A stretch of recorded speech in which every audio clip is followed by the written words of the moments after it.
在未来世界，所有人都将成为御兽师，因为科学家发明了一款鱼饲料，可以让鱼儿变成比狗子还忠诚的宠物。小夫更是将道具发挥到了极致，不仅跟鲨鱼高空热吻，还在月亮前跟深海怪兽玩蹦极。小夫家最近进了一批锦鲤，吃的都是法国进口的猪饲料。上一秒他还是个散财童子，想送朋友人手一条，下一秒就嘲笑他们家里没有鱼塘，不配拥有锦鲤。而这播报机也成功击中大雄的心巴，于是他二话不说就让老妈买鱼。老妈虽然答应了他的请求，只不过这些鱼今晚就要被红烧。听说大雄又被嘲笑是个穷二代，小多拉秃头一撸，恨不得把小夫打成一包番茄酱。但这个年代，猫打人必定会上热搜，于是小多拉决定内卷起来，收养些小夫养不起的珍稀鱼种。他将大雄带到大海之上，接着递给他一包宠物用鱼饵。只见大雄一招雨露均沾，下一秒鱼儿破水而出，吓得大雄抱着秃头就是一招对脸杀。岂料鱼儿竟把他当成亲爹，围着他跳起了摇滚，争着要给他啃死皮。而鱼儿之所以能无翅自飞，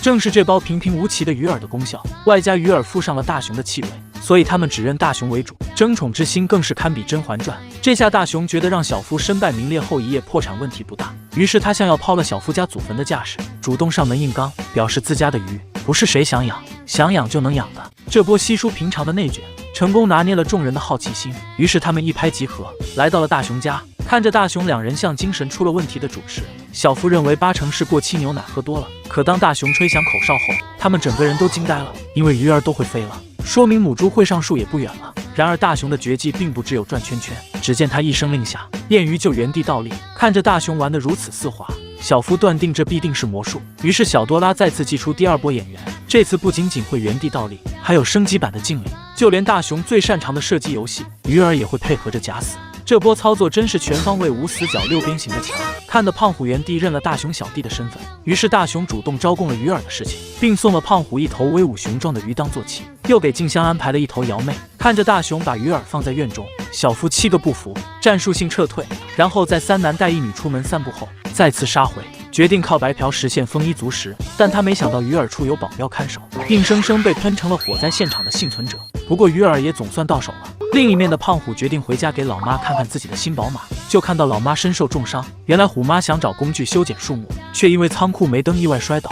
于是大雄祭出自己的灯泡鱼照亮仓库，还用食人鱼啃掉了出墙的红杏枝。之后众人飞向高空，在太阳前起舞，那叫一个撒欢打野如胶似漆。如果体胖不抗热，就会有瑶妹充当遮阳伞；如果口渴难耐，就会有充当快递的海马送来冰镇果汁。就这样，几人度过了一个愉快的下午。他们很感谢鱼儿今天的陪伴，并想要提前预定明天的位置。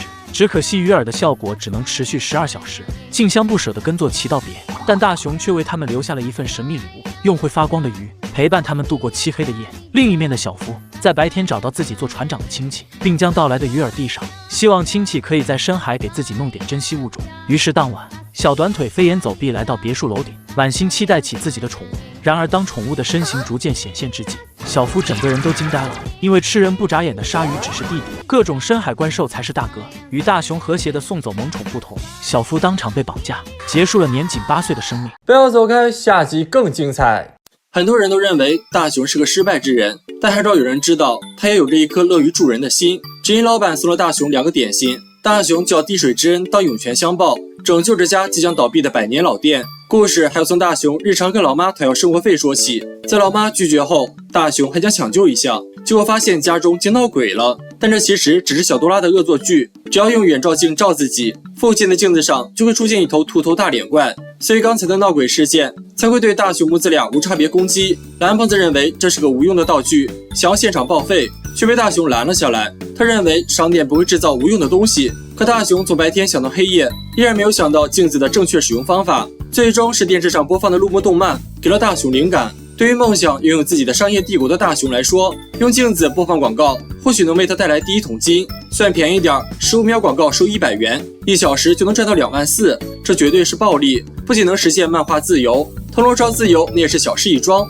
于是两人在第2天换上帅气的服装，决定出门去拉赞助。可两人在第一家店铺就碰壁了，即便小多拉用小女友亲自演示，老板却以丑人不照镜子为由拒绝了一波。即便大雄把细节细到了自己的眼镜上，老板还是认为这种宣传很离谱。之后的第2家被拒绝，第3家依然被拒绝，足足被拒绝了981回后，两人发现或许可以亏本做一波免费推广，而网红店显然不适用，于是两人找到了一处偏僻的点心店，给这种看起来就快倒闭的店做推广，才会让广告拥有最大价值。很不巧，这些话被老板听到，老板不但没生气，还将两人引入店中欣赏琳琅满目的美食。虽然店铺即将倒闭，可老板很希望有人可以认可自己的手艺，而点心也不出众望，让两个小家伙吃出了老板对点心满满的情怀。原来并不是因为老板手艺不行才门可罗雀，而是因为客人都去了附近的网红店。老板本想翻修一番店铺，可惜他没有资金，而为了老板的点心之恩，大雄决定为老板免费宣传，因为他也想将吃到点心的喜悦与他人分享。于是小多拉拿着满满的点心，当起了直播带货猫。顿时小镇的镜子上都出现了大雄和小多拉的影子，可他们的首场直播秀并没能给店铺带来转机，反而因为无预兆的扰民，让大雄成了过街老鼠。虽然适得其反，店铺也不得不关闭，可老板也同时感受到了大雄两人的真心。他想在闭店前再看到一次那种因为吃到美食而开心的样子。他拿出店内的点心，也看到大雄两人狼吞虎咽的样子，可他们没注意到远照镜一直开着。这种毫无剧本的吃播，恰恰是吃货对美食的最高赞美。与初次适得其反的吃播相比，这次的吃播却得到了许多人的认可，而店铺的名字也深深烙印在了每个看客的心中。店铺再次恢复了景气，甚至一果难求。而最近，随着视频平台的崛起，许多网红店也抓住了流量密码，吸引了许多年轻人的追捧，却往往忽略了将品质与口味放在首位的百年老店。虽然每个店铺都有自己的命运，但也希望不要忘记陪伴自己儿时的味道。不要走开，下集更精彩。在未来世界，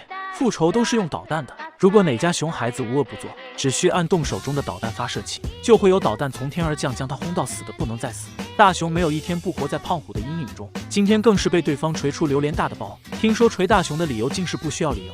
小多拉拿出冠军拳套让大雄以拳还拳，岂料大雄一口拒绝，改要简单粗暴能直接送走对方的道具。毕竟由自己出面复仇很没面子。小多拉觉得这个前无古人后无来者的理由很有道理，于是他竟掏出了一打导弹，只需将它提前布置好，在危险时按下按钮便可。于是大雄二话不说杀到空地。胖虎以为这个老六又来白给，岂料大雄竟举起按钮，大喊一句放了我爷爷。下一秒导弹轰然起飞，虎父二人还在想大雄是几娃，就被导弹轰到全身骨折，变成了渣渣灰。大仇得报的大雄觉得这也太刺激了吧，干脆把心一横，自封小镇英雄，要用精心挑选的导弹惩恶扬善。此时的小多拉正在家中增肥，为了不让他掉秤，大雄直接将手伸进百宝袋，拿出整整上百颗导弹。他将一半的导弹布置在小镇各个地方，将剩下的放在自家院中，决定下次再用。然后他便当起了虎父二人的监督大使。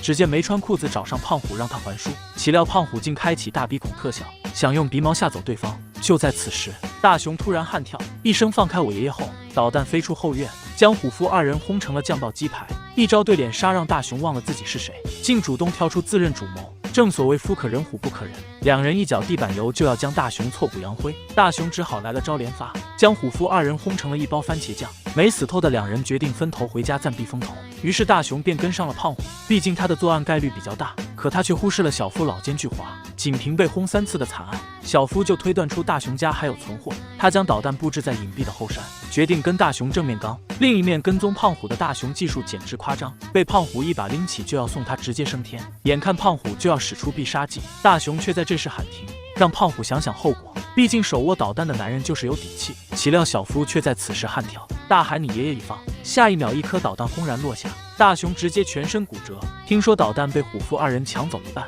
大雄还担心被轰，决定当个快乐肥宅，从此不再出门。小多拉只好给导弹装上自动复仇雷达，只要高空出现不明飞行物，导弹就会自动发射反击。换句话说，就是伤敌1000自损800。有此等金钟罩铁布衫，傻子才会主动炮轰大雄。可小多拉犯了跟大雄同样的错误，不仅谈话内容被坏人趴了墙角，放在院中剩下的雷达还被两人顺走。终于在布置好所有雷达后，熊猫两人来到空地要跟虎父正面刚。只见小多拉亮出手中的按钮，自爆了导弹会自动复仇的事情。岂料虎父二人不仅不慌，反而表示我们的雷达也有此功能。而双方的仇恨不是一朝一夕，此时更是到了兵戎相见的地步。但一想到一人发射4人升天，双方立刻端起笑脸，恨不得把对方当成亲兄弟。于是双方一拍即合，决定化敌为友。小多拉用黑洞垃圾箱将发射器回收，这样就算天王老子来了也别想拿出。危机解除后，4人临时成了朋友，玩起了棒球。岂料胖虎大棒一挥，竟将棒球打到了不明飞行物的高度，顿时整个小镇的导弹接收到信号，纷纷射向天空，而他们的终点只有一个空地。此时的胖虎已改头换面，觉得不打人的日子竟会如此充满乐趣。却没看到头顶升起的数百导弹，那么结局会如何呢？是的，你没猜错，全剧中